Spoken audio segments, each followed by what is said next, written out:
Daniel adjusted his tie, the city's reflection in the polished mirror a stark contrast to his rural upbringing. The suit felt like a costume, a symbol of the distance he traveled. But nothing had prepared him for Martina. She wasn't just beautiful. She was a force. The way she moved, the subtle shift of her hips, the warmth in her dark eyes, it was a shock to his system.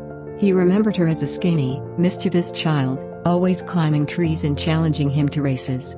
Now, she was a woman, melodic hum, pulling him into a hug that lingered a fraction too long. The scent of her shea butter and something subtly floral filled his senses, a dangerous, intoxicating mix.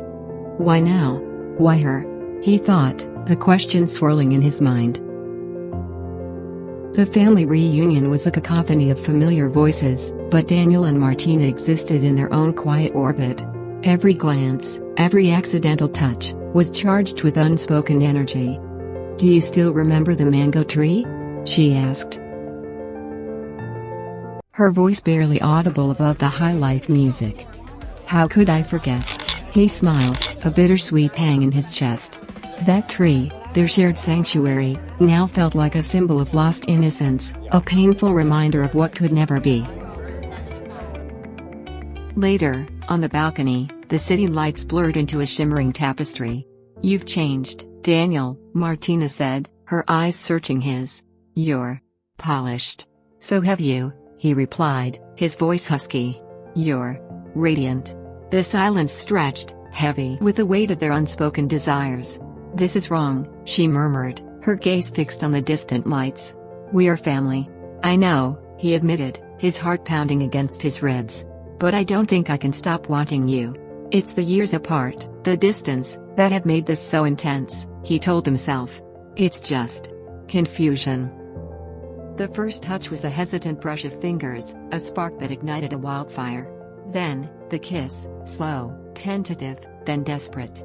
Daniel's hands cupped her face, his thumbs tracing the soft curve of her cheekbones. Martina's breath hitched, her hands clinging to his shirt. "This is madness," he thought, the voice of reason battling with the raw, undeniable pull. Martina pulled away, her eyes wide with a mix of fear and longing. "We can't do this." "I know," Daniel said, his voice rough, "but I don't think I can stop.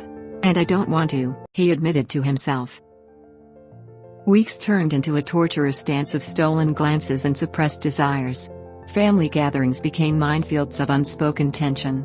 One night, Martina called, her voice strained. "Meet me at the old cafe. We need to talk." He arrived first, the cafe's dim lighting reflecting the turmoil in his heart. When she walked in, her eyes were red, her face drawn. "Daniel, this is tearing me apart. We have to end this before it destroys us. Before it destroys them." "But what if it's too late?" he asked, his voice a desperate plea. Silence hung in the air, thick and suffocating. "Do we fight this? Or let it consume us?" she asked, her voice trembling. Daniel reached for her hand, his fingers intertwining with hers.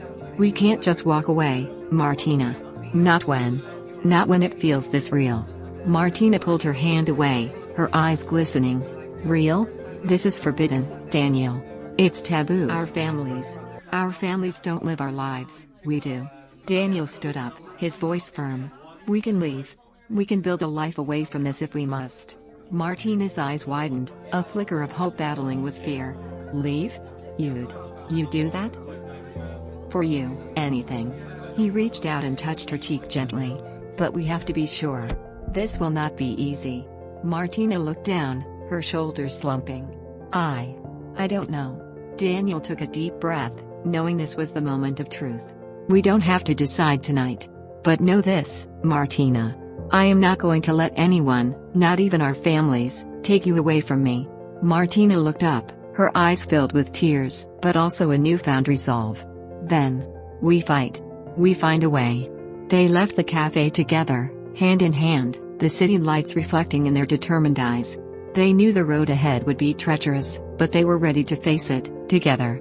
Their forbidden love, a spark ignited in the shadows, would either consume them or forge them into something stronger than they ever imagined.